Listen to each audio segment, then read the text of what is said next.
Steve, welcome. President Trump saying the United States military will guide stranded ships. If you were back in the military, what might that look like?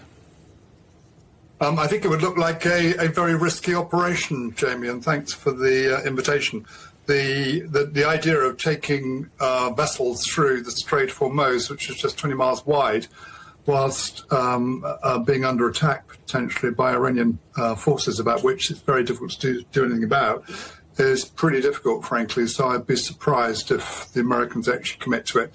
Because if it were me, the first thing I'd say to my commander is, do we really have to do this? And the second thing I'd say, well, we are going to take losses. So it's a fairly stark and difficult thing to do. Presumably, Mr. Trump is surrounded by very senior military people advising him on what to do next. I mean, given your naval background, from a military perspective, where does this go next? From a military perspective, it's very difficult to see any solution for the United States or Israel, Jamie. The problem is that there are no significant land forces in the campaign, and you need overwhelming land forces, and we're talking about millions, Jamie, not tens of thousands, which is what we've got in the theatre at the moment.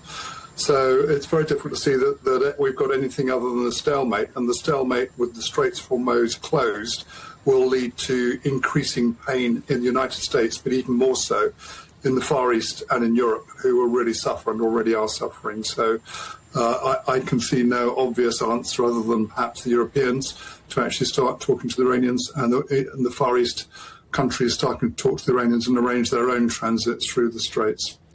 The United States should outgun Iran by every military measure, surely. Why is that not happening?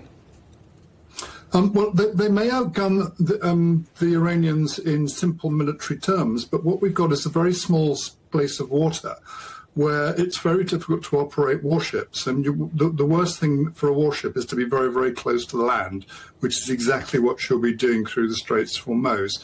And the reason is you have very little time for the attacks that can be mounted against you to respond to those attacks. So, you can have fast boat attacks, but much more importantly, Jamie, are the drones, but also the hypersonic and ballistic missiles, which is extremely difficult to protect warships against. So it's an area we've got very little sea room, and it sort of reminds me of the Gallipoli campaign, where the British and the French and others took significant losses trying to force the Straits of Gallipoli and failed against the Turkish. Steve, I'm sure we'll talk again in coming weeks, but for the moment, thank you. Steve Jermy, the retired British Commodore.